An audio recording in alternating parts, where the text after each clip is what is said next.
Assalamualaikum warahmatullahi wabarakatuh. Alhamdulillahi rabbil alamin. Nahmaduhu wa nasta'inuhu wa nastaghfiruh wa natubu ilaih. Wa na'udzu billahi min syururi anfusina wa sayyiati a'malina. Man yahdihillahu fala mudhillalah wa man yudlil fala hadiyalah. Asyhadu an la ilaha illallah wahdahu la syarikalah wa asyhadu anna Muhammadan abduhu wa rasuluh la nabiyya wa la rasula ba'dah. Allahumma salli wa sallim ala sayyidina Muhammad wa ala alihi wa ashabihi wa man tabi'ahum bi ihsanin ila yaumil qiyamah, amma ba'd. Tema kita kali ini agak spesifik nih, dan saya tetap bingung bagaimana membagi waktunya gitu ya. Mudah-mudahan 4 pertemuan ini mencukupi buat kita, dan mudah-mudahan Allah Ta'ala mudahkan kita mendapatkan ilmu dan mengaruniakan kepada kita rezeki kefahaman. Mengapa kok berkaitan dengan dialog, mempengaruhi jiwa anak melalui dialog? Kenapa dialog? Mengapa untuk mendidik anak, wabil khusus mendidikkan adab itu perlu memperbanyak hiwar alias bincang-bincang alias dialog, ngobrol kalau lebih cairnya, karena adab itu adalah cahaya akal, nurul ilmi. Apa hubungannya ngobrol dengan akal? Ngobrol yang terarah berarti di dalamnya ada pertanyaan-pertanyaan. Sementara pertanyaan yang baik itu adalah setengah dari ilmu. Loh, bukankah anak-anak itu untuk bisa menjadi baik perlu dibiasakan? Betul. Tetapi jika anak itu hanya dibiasakan semata-mata, itu tidak menjadi adab, melainkan hanya menjadi kebiasaan. Itu pun kalau menjadi kebiasaan, karena bisa-bisa lebih rendah dibanding itu. Kita mengira anak sudah memiliki kebiasaan, padahal ternyata tidak. Anak hanya terbiasa tapi bukan kebiasaan. Anak disuruh melakukan bisa dengan satset, dengan cepat, karena memang dia terlatih, dia terbiasa. Nah, akan tetapi begitu anak keluar dari lingkungannya, bertemu dengan orang-orang lain, maka ketika semata-mata menjadi kebiasaan, maka anak-anak itu akan mudah kehilangan. Jadi kebaikan itu sifatnya rapuh, mudah runtuh tatkala berhadapan dengan tekanan, godaan maupun ajakan kepada keburukan. Padahal sekarang ini pintu-pintu keburukan terbuka luas di negeri kita ini. Nah, apa yang saya sampaikan ini mengingatkan saya pada hadis Nabi Muhammad SAW, yang tadi sedianya saya justru bahas hadis itu di pertemuan pertama ini, tetapi karena berbagai hal saya menimbang sehingga saya membahas untuk sisi lainnya. Hadis yang mana itu? Nabi Muhammad SAW bersabda, al khairu 'adah wa syarru lajajah wa man yuridillahu bihi khairan yufaqihu fiddin. Al khair, kebaikan itu adah. Adatun itu makna pokoknya adalah kebiasaan. Tetapi dalam hadis ini maknanya bukan kebiasaan. Apa maknanya? Kalau kita tengok misalnya dalam Hasyiah As-Sindi ala Ibni Majah, maka kita mendapatkan kesimpulan bahwa adah itu maknanya adalah sesuatu yang sudah melekat, jadi sesuatu yang tetap. Manusia itu condong kepada kebaikan selama akalnya masih selamat, masih sehat, alias akalnya itu adalah al-aqlu as-salim, ya. Dan tidak bisa akal seseorang itu sehat, seorang itu akalnya selamat kalau fitrahnya tidak sehat, tidak selamat. Maka manusia kalau dia itu masih berada di atas akal yang sehat, dia tetap akan berada di atas kebaikan, melakukan kebaikan dan bersungguh-sungguh terhadap kebaikan. Kebaikan itu sendiri maknanya ada 3, ya, yakni al-haq, hak itu lawannya batil, al-khair, lawan katanya al-syarr, keburukan, kemudian al-hasan. Al-hasan itu lawan katanya al-qabih.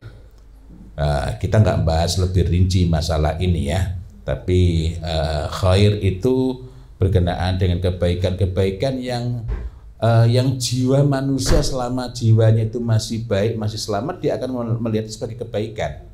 Sementara al-hasan, kebaikan dalam makna ini, contoh, kita itu akan lebih memilih pepaya yang masih baik dibanding pepaya yang busuk gitu. Nah, ini hubungannya dengan hasan dan qabih. Tetapi pada tingkatan berikutnya, untuk memilih mana yang baik perlu ilmu. Perlu ilmu. Milih makanan yang baik. Mana sih yang lebih sehat? Buah itu katanya sehat, tapi buah yang penuh dengan pestisida itu kan memerlukan pengetahuan yang lebih lanjut. Ada badan yang sensitif, tapi ada yang tidak. Itu. Ikan itu kan baik, wong bangkainya saja kalau hewan laut itu bangkainya saja halal. Tetapi apakah kemudian setiap yang dari laut itu otomatis selamanya akan baik? Dia bisa berubah karena perlakuan-perlakuan. Misalnya dikasih sehingga jadi awet itu, borak atau yang lainnya lagi. Nah, itu sudah berubah sifatnya dari hasan menjadi qabih. Walaupun tampak mata itu kayaknya baik. Lawong dulu saya suka memberikan anak saya mengira susu, sekarang esnya hilang. Cuma kental dan manis, nggak ada susunya, dan membelikan yang lain-lainnya. Artinya memilih kecenderungan itu memilih yang baik, tetapi untuk memastikan sampai kepada yang baik itu perlu perangkat ilmu. Nah, dalam hadis tadi lalu ada lanjutannya. Jadi al khairu adah wa syarru lajajah, kan keburukan itu lajajah. Lajajah itu keterdesakan orang dalam situasi kepepet dan lain-lain. Wa man yuridillahu bihi khairan yufaqihu fiddin. Dan barang siapa yang Allah Ta'ala kehendaki kebaikan pada dirinya, yufaqihu fiddin, maka Allah faqihkan dia dalam agama. Nah, ini sebenarnya sangat menarik untuk dibahas, dan sejatinya tadi saya ingin membahas ini, tetapi saya timbang-timbang waktu kita cuma 4 pertemuan biar lebih praktis, maka saya melompat kepada bagian berikutnya. Nah, dari sini kita dapat memahami bahwa kalau anak-anak itu cuma dibiasakan tok, berarti ada mudengnya enggak? Anak cuma dibiasakan tok, ada mudengnya enggak? Enggak ada. Nah, ada dalam makna bahasa yakni kebiasaan itu hanya jadi penopang, tetapi bukan yang mokoi gitu ya. Untuk tetap dalam kebaikan ya fitrahnya harus dijaga. Menjaganya dengan apa? Dengan mengilmukan kepada mereka. Itu. Nah, bertemunya adab dan akal itulah letak keutamaan. Dalam hal ini perlu kita bedakan antara al-aqlu jadi antara akal dan ra'yu alias rasio. Jadi akal itu kalau dalam Quran mesti wallahu a'lam bishawab, saya belum pernah ketemu kata akal itu disebutkan dalam Al-Quran kok maknanya buruk, mesti baik. Nah, cuma masalahnya adalah orang kadang-kadang merasa menggunakan akalnya padahal dia termasuk orang-orang yang tidak berakal, dalam makna tidak menggunakan akalnya. Pertanyaan yang paling sering diajukan oleh Allah Subhanahu wa taala, pertanyaan yang sifatnya mempertanyakan. Itu nomor 1 adalah afala taqilun. Kok ente nggak mau pakai akal ente, kenapa sih dia? Nah, ini afala taqilun. Lalu berikutnya yang lainnya apa? Afala tatafakkarun. Jadi 2 hal ini merupakan hal penting, yakni akal dan berpikir. Orang yang sering berpikir nggak mudah kepikiran. Kalau orang tuh jarang mikir, maka ada sesuatu yang sebenarnya nggak terlalu berat, dia jadi kepikiran. Kepikiran itu apa bedanya dengan mikir? Nah, kepikiran itu bedanya dengan mengingat, dengan teringat itu bedanya apa? Teringat itu janjane ya ora pengen mengingat toh. Bengi kok ya dadi kelingan terus ketip kelingan teringat dengan bapak kita padahal bapak kita sudah meninggal terus gelo, nah dan lain-lainnya ya. Berjaga itu berbeda juga dengan raiso turu, nggih mboten? Kalau memang sengaja berjaga itu mana perlu malah diupayakan ngopi barang. Meskipun kalau untuk saya ngopi kok ora ampuh. Kenapa? Ngopi itu malah dulu awal nikah istri saya sering heran. Kenapa? Pulang dari bepergian jauh mau tidur malah minta dibikinkan kopi. Kenapa? Turunnya lu enak. Nah, kita kembali. Tidak dikatakan menggunakan akal seseorang yang hanya mengandalkan rasio tanpa mengikatkan diri kepada dalil dan kaidah yang ada. Loh kok bisa? Karena makna asal akal secara bahasa ialah menahan dan berpegang teguh, istimsak. Sebagaimana mengikat unta dengan tali pengikat. Jadi kalau nggak ada talinya, nggak ada kaidahnya, nggak ada pegangannya, nggak ada rujukannya, dalam agama kita tidak dikatakan menggunakan akal. Dia hanya menggunakan ro'yunya saja, rasionya saja. Karena itu bagaimana dapat dikatakan menggunakan akal kalau landasannya nggak kokoh? Nah, lalu manfaatnya pertanyaan itu apa? Agar anak itu kokoh pikirannya. Tadi man yuridillahu bi khairan yufaqihu fiddin. Jadi kalau anak itu atau manusia dewasa, orang dewasa hanya menggunakan angan-angan saja, nggak ada landasannya, nggak ada dasarnya, nggak ada dalilnya, dia hanya menggunakan persangkaan dan waham saja. Nah, tadi sempat saya sebut bahwa adab itu adalah nurul akli, cahaya akal. Nah, hiwar alias dialog, bincang-bincang dengan anak itu merupakan jalan paling singkat untuk mempengaruhi anak, mengubahnya jika itu hal yang perlu diubah, mengokohkan jika itu sesuatu yang tidak perlu diubah, tetapi justru kita jaga agar tidak berubah, dan meluruskan jika sesuatu itu bengkok. Untuk tahu bengkoknya yang kita perlukan apa? Ya dialog, ngobrol, bincang, sehingga tahu iki salahin ning ndi to? Kok yo isa-isane bocah iki sampai melakukan hal seperti ini. Kita perlu tahu, ya.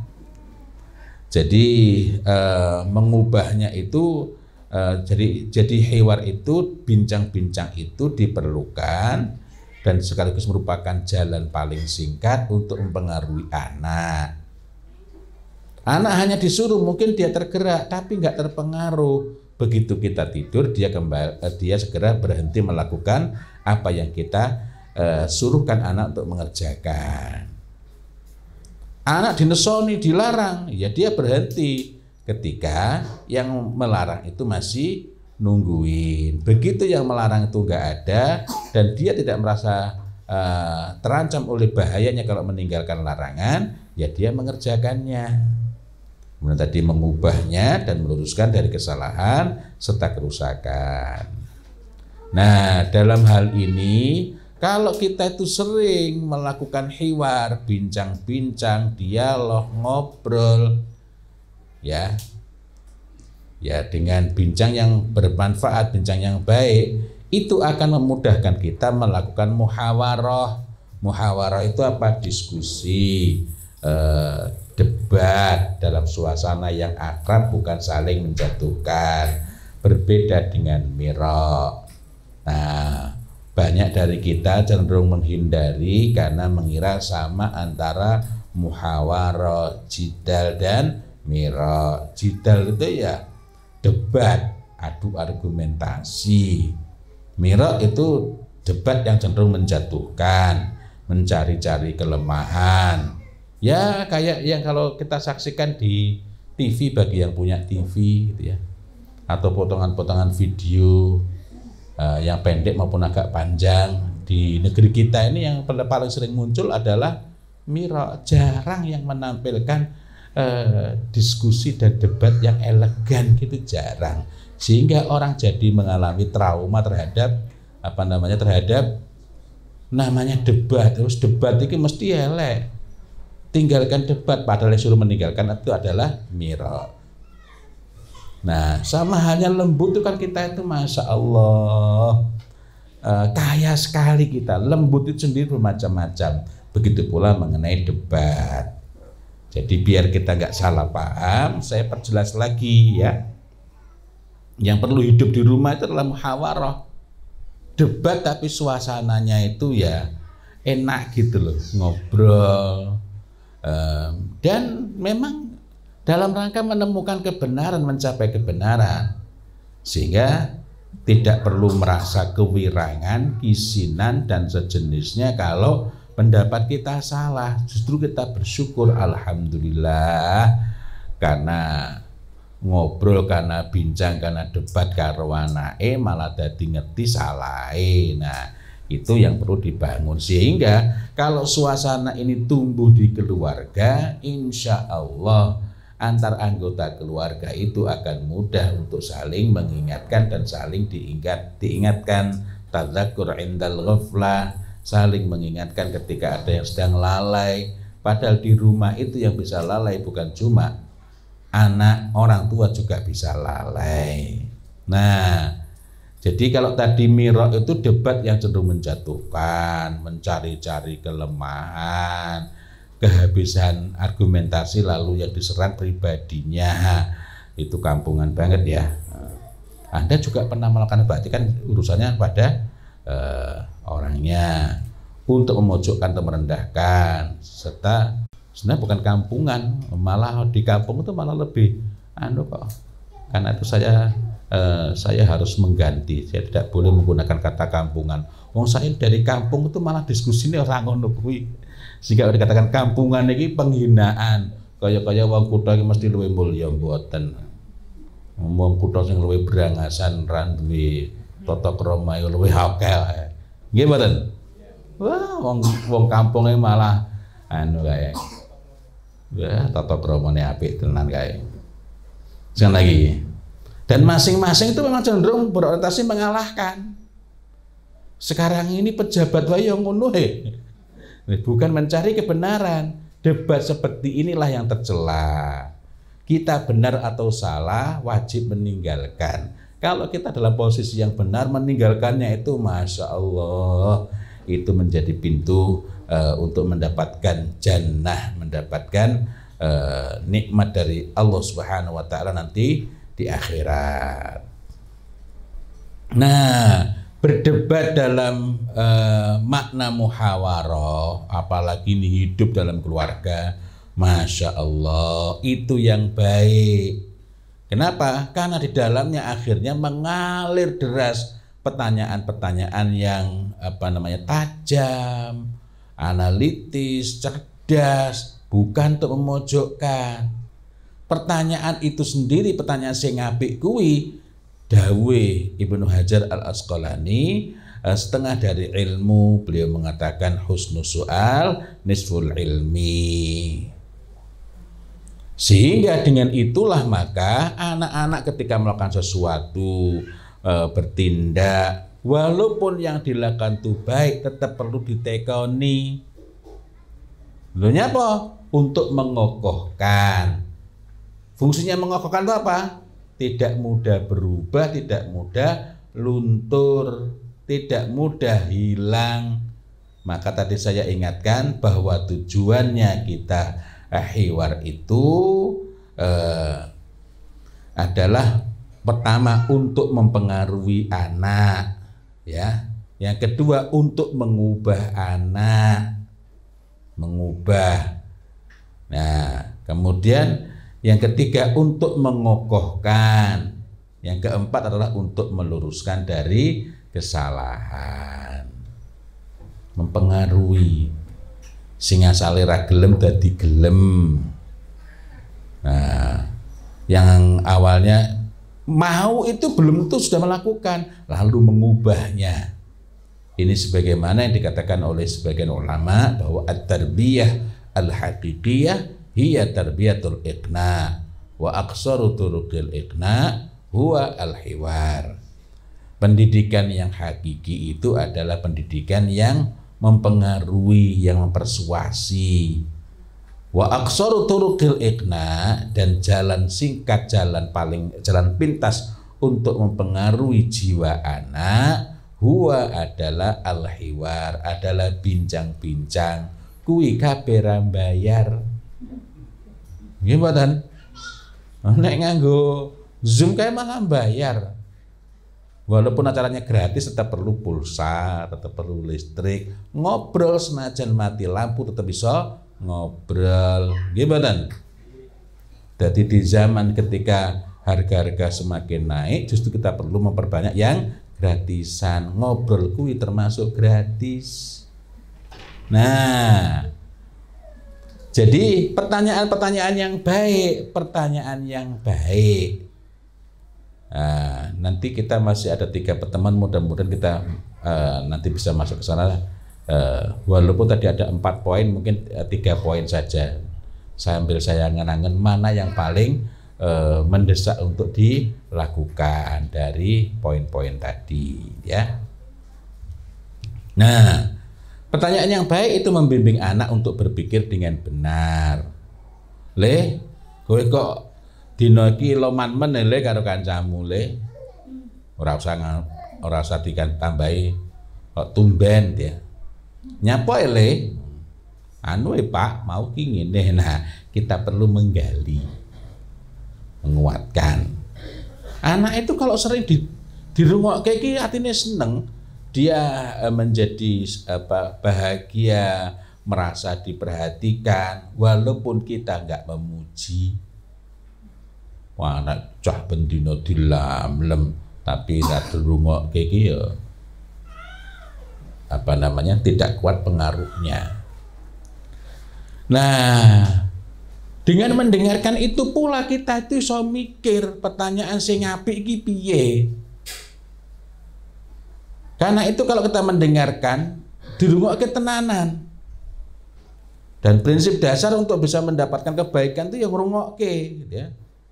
Mendengarkan. Sebagaimana yang dikatakan oleh Ali bin Abi Thalib radhiyallahu an, man ahsanal istima' ta'ajjalal intifa'.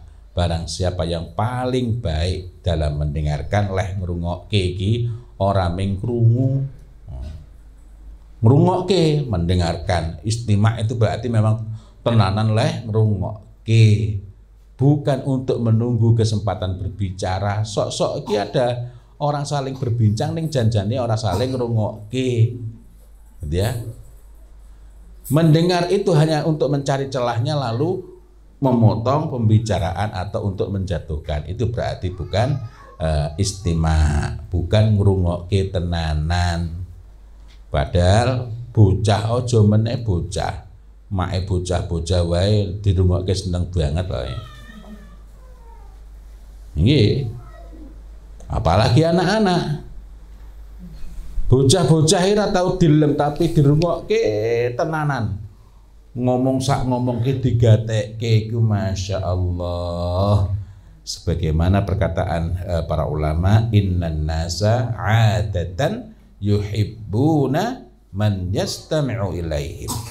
Sesungguhnya manusia itu cenderung mencintai orang yang mendengarkannya. Dirungokke kuwi Masya Allah, wa yudhiru timamuhu bihadithihim, lan ngestokke tenan, menunjukkan betul minat pada percakapannya. Leh ngomong apa ki digatekke tenanan. Di rumah sering dipuji kok bocah-bocah berot. Betah men karo kancane yang temannya teman sebaya. Padahal ora tau ngelem. Kenapa? Mergo dirungokke. Ngomong sak ngomong ki digatekke tenanan. Oh yo. Ya. digatekke sehingga bernilai lho. Ora rugi aku ngomong iki.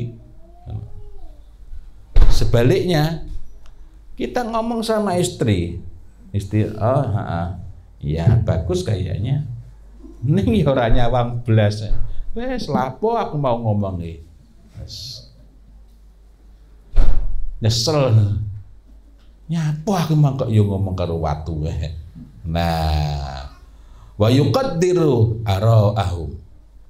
Lan yuqaddir iki yo jadi ono kadarnya, menghargai pandangan-pandangannya, pendapat-pendapatnya. Menghargai kuwi ora teges kudu setuju. Ya. Nek menurutku ketoke ngene. Bukan kowe berpendapat ae ra iso.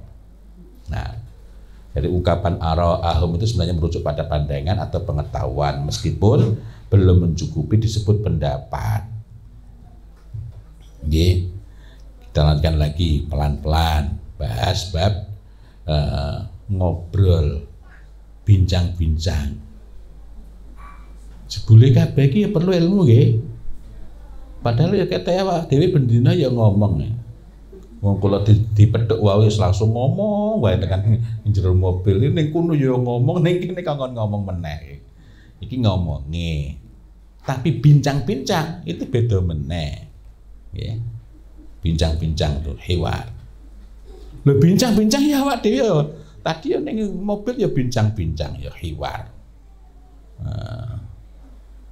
Nah, cuma sekarang ini banyak orang tua yang jarang hiwar kepada anak. Ono eming perintah ngandani, bukan bincang-bincang. Wah, numpak becak, numpak Grab, numpak apa kae ngono mlebu mobil teplek wes cerita daleme pundi Pak? Pasar Telo. Wah anu nggih Pasar Telo sak mangke. Wah kula rumes pun boten enten. Oh nggih to.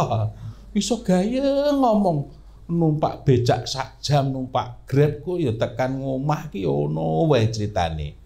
Lah kok ketemu anak ki lho ming setengah jam. Isine ming soal wal jawab. Udah mandi belum? Udah bener. Lah piye kok ngono akrab karo awak dhewe? Ngono arepe mempengaruhi. Nah. Loh, bukankah kita sudah ngandani bocah-bocah malah diceramai barang? Kene rungokke, niku. Rungokke tenan lho ya. Nah, anak baru gini sedikit, lah ora gelem rungokke. Padahal sing ora gelem rungokke pertama kali ya mboke. Nyun sewu nggih. Ya pake lah. Mosok mboke wong jarene nyun sewu ini bukan mergo sungkan karo ibu-ibu wong aku ya ora kenal ae. Tapi dawe Ibnu Qayyim Al-Jauziyah kuwi ra enak diwacake. Wa aksarul aulad, dan kebanyakan anak-anak itu innama jaa fasaduhum min qibalil aba. Kebanyakan kerusakan mereka itu sebabnya ada pada para bapak. Ning aku ora macake kuwi ora enak. Gua aku takoki bojoku. Terus ki meneh nggih. Nah, sekedar tahu tidak menjadikan orang itu mampu menjadikan apa yang telah dia ketahui sebagai pedoman. Maka tadi saya sempat pengen bahas didahului dengan mengkaji satu hadis itu al khairu adah wa syarrul lajajah, karena di dalamnya ada pelajaran penting dan berharga bahwa orang tahu kebaikan, bahkan paham kebaikan, tapi nggak sampai fakih, itu tidak menjadi penjamin dia tetap baik. Dalam hadis lain kita menjumpai man yuridillahu bihi khairan yusib minhu. Barang siapa yang Allah Ta'ala kehendaki kebaikan baginya, maka Allah berikan musibah kepadanya. Kapan musibah itu ndadek apik? Manakala orang itu betul-betul faqih fiddin, gitu ya. Sehingga ketika ada musibah tambah yakin, dia mikir, ning mikirnya tetap di atas jiwa yang selamat, di atas fitrah yang selamat, dengan akal yang selamat, akalnya salim. Ini nggak ada hubungannya dengan yang namanya salim ya, itu memang istilah, ya. Nah begitu. Bukan akal yang sebutannya sebenarnya bukan akal, bukan jiwa yang terpengaruh, terperangkap, terperosok ke dalam saf atau saf-saf. Saf itu apa? Orang sing pasif, dia hanya ngikut terus, ya. Akal ra dinggo, hanya menyerap terus. Di zaman sekarang banyak orang yang berubah, iso mikir saya kira tahu mikir mergo scrolling terus berarti dia terjatuh pada saf. Bocah-bocah kalau terjatuh pada saf lebih repot meneh. Wong gerang sing dhisike temoto le ngaji wae iso bermasalah gara-gara saf, apa meneh bocah-bocah sing akale sing urung tahu belum pernah dikembangkan. Lah piye? Kalau orang dewasa kemudian yang dulunya baik ngajine temoto, akale dinggo tenan, lalu dia terjatuh kepada saf, nalika sadar iso bali, masih bisa kembali. Lah kalau anak-anak, ya enggak? Nah, maka itu penting bagi kita untuk mengawal anak-anak agar mereka itu tafaqquh fiddin, berusaha untuk memahami, mendalami dengan baik. Nah, saf yang pertama. Yang kedua saf itu apa? Bendina kuwi kesibukane sing dibahas sing perkara sing receh-receh, remeh-temeh, sepele-sepele. Gitu ya. Sing rambet jaji, tidak membawa pengaruh yang baik, sing diomongi ngono wae. Gitu ya. Nah, terus lagi. Jadi sekedar tahu tidak menjadikan seseorang mampu menjadikan apa yang telah dia ketahui sebagai pedoman. Misalnya ada program baru atau ada kurikulum baru. Alhamdulillah sekarang nggak pakai kurikulum baru ya. Tapi ada pendalaman pendekatan. Cuma disosialisasikan, berarti kan cuma menjadikan orang tahu. Bisa langsung menerapkan? Tidak. Wong sudah paham saja kalau nggak matang nggak bisa menerapkan, ya nggak. Minyak wangi sing apik ki bahane alami, tapi tidak setiap yang alami itu tip. Untuk bisa mencapai ke sana ya harus mendalami. Minyak wanginya perempuan itu ada 2. Kuwi ibu-ibu udah mesti sinau kuwi. Ya saya bukan berarti saya hebat, bab kuwi aku nyinau. Ini liyane ya ora. Oh, kok ternyata beda minyak wanginya perempuan itu adalah tampak warnanya tibun nisa ma dhahara launuhu wa khafiya rihu, dan baunya tersembunyi baunya. Tersembunyi ki piye? Ternyata perlu pengalaman langsung, berusaha memahami kombinasi keduanya, mengalami, membandingkan. Oh, ternyata beda antara lemah dengan tersembunyi. Kalau lemah iki mergo saking sedhithike ya sudah cukup ambune. Kalau tersembunyi senajan nokeh iki banyak itu masya Allah. Tapi sini nggak tercium baunya, sini masya Allah awet. Mulai berangkat tidur sampai bangun itu tetap nyekel tangannya ini wangi tetap itu. Nah itu berarti tersembunyi tapi bukan lemah. Nah untuk begitu itu perlu pengalaman, dan pengalaman saja tidak menjadikan orang mudeng, perlu mendalami ilmunya. Senagi. Nah bahkan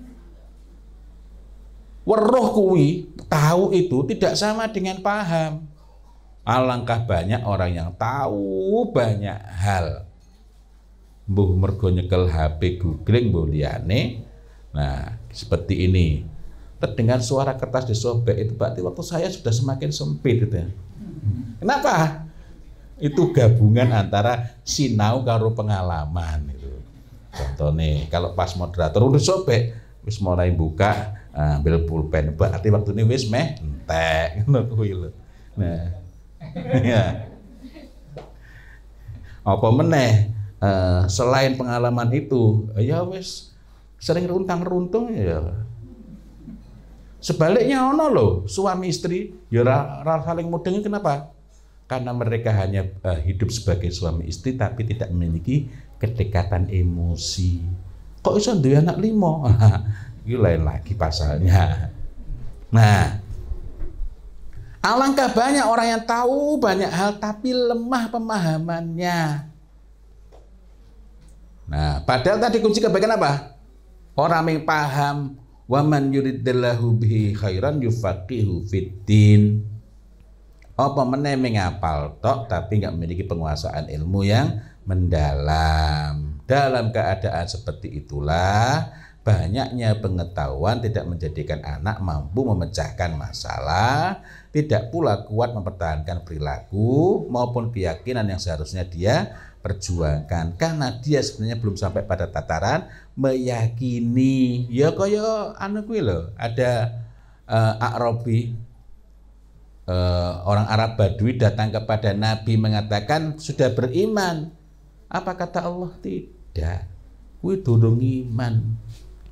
Dawe kan Allah Ta'ala gimana? Katakanlah mereka ini aslamna. Padahal dia sudah tergerak tapi belum sampai level yakin sing yakin yakin-yakinnya gitu ya.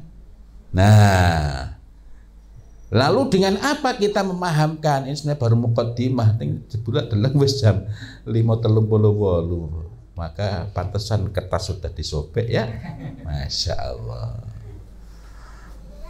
Ibnu Mas'ud radhiyallahu an, ibadah sahabat, mengatakan ziyadatul ilmi, menambah ilmu itu dengan ibtira'u. Ibtira' itu berarti mencari yang golei. Wadarkul ilmi, dan proses untuk memahami, mendalami ilmu sehingga betul-betul mudeng tenanan kuwi sarananya jalannya adalah as-su'al, tekon, bertanya. Nah kalau cah cilik sebenarnya Masya Allah, Allah Ta'ala itu sudah ngasih fasilitas. Begitu anak kita masuk usia 2 tahun, ono wae sing ditekok, tekon terus ini apa mah? Jawab. 2 menit ini apa mah? Kui maknane adalah jawabanmu belum cukup bagiku. Terangkanlah lebih lanjut. Sudah dikasih tahu, dengarkan. Itu artinya perlu penjelasan lebih lanjut. Neng kene kira mudeng ditakoni bola bali, akhirnya malah nesu. Nyun sewu.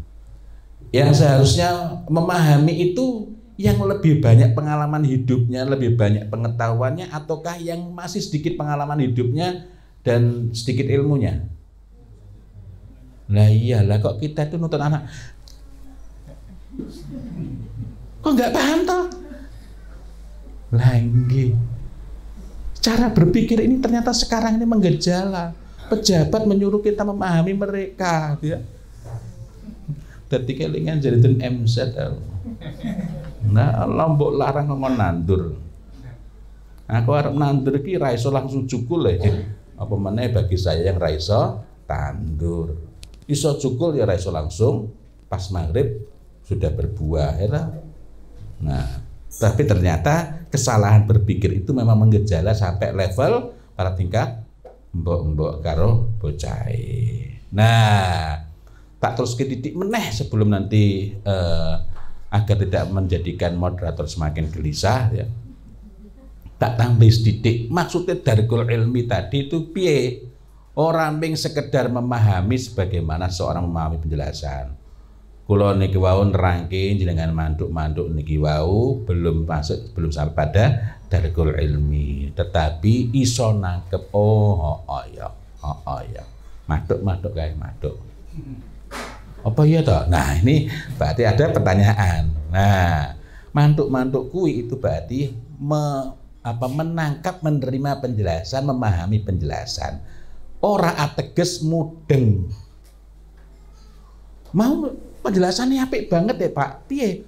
Ya mbok mongko tekok deleng wae nang YouTube. Nah, itu berarti kita nangkap penjelasan tapi janjane ora urung mudeng yang sing dibahas kuwi. Nah, men mudeng pripun? Tekon. Bertanya, ya bahas bisa tadi bincang-bincang. Kuwi mau sing dibahas ngene iki piye yo? Berarti ngene iki yo maksude. Nah, ini berarti proses untuk darkul ilmi. Jadi darkul ilmi itu merupakan pemahaman yang matang atas ilmu itu sendiri sehingga dia benar-benar memiliki penguasaan mendalam terhadap makna, prinsip-prinsipnya maupun ruang lingkupnya. Kenapa toh kok saya itu ngotot membahas darkul ilmi? Karena tadi man yuridillahu bihi khairan yufaqihu fiddin tadi mengingatkan kita pada sahabat yang didoakan khusus oleh Nabi Muhammad Sallallahu Alaihi Wasallam untuk menjadi faqih. Sinten niku? Abdullah bin Abbas radhiyallahu anhuma. Abdullah bin Abbas radhiyallahu anhuma didoakan begitu, bukan berarti langsung saknya tiba-tiba langsung menjadi faqih dengan ilmu laduni, tidak. Tetapi perlu wasilah. Nah, wasilahnya apa? Menarik. Para sahabat bertanya, bima adraktal ilma. Nah, ketemu lagi pembahasan mengenai darkul ilmi. Ternyata untuk menjadi faqih fiddin itu pintunya adalah darkul ilmi. Niki napa niki dalane alon-alon. Loh, lah ternyata dalane untuk bisa darkul ilmi itu ada dua. Bima adraktal ilma, maka Ibnu Abbas radhiyallahu anhuma mengatakan bilisanin saulin wa qalbin aqulin. Jawaban ini sama persis susunannya yang berbeda dengan jawaban dari Ali bin Abi Thalib radhiyallahu anhu. Ini yang juga dikenal sebagai alimnya para sahabat selain Ibnu Abbas radhiyallahu anhuma. Mendapatkan pertanyaan serupa tapi dalam kesempatan yang berbeda dan enggak saling berdampingan saat itu, maka Ali bin Abi Thalib radhiyallahu anhu mengatakan wallahi ma nazzalat, tidak ada ayat yang diturunkan. Tadi lanjutannya itu berkenaan dengan ayat ya. Tidak ada yang diturunkan dari ayat-ayat itu kecuali aku mengetahui tentang apa ayat itu diturunkan dan di mana ayat itu diturunkan, dan bahwa Tuhanku telah memberikan kepadaku. Nah, ini kata kuncinya qalban aqulan wa lisanan saulan. Qalban aqulan, ati sing berakal, ati sing ono akale, dalam makna banyak berpikir, banyak menggunakan akalnya. Walisanan saulan, dan lisan yang banyak bertanya dengan pertanyaan yang baik. Nah, itu yang dapat saya sampaikan. Ya, belum selesai, belum selesai. Insya Allah kita lanjutkan dalam 3 pertemuan yang akan datang, mudah-mudahan mencukupi. Selanjutnya saya kembalikan kepada moderator. Monggo, mudah-mudahan yang saya sampaikan tadi bermanfaat dan barokah.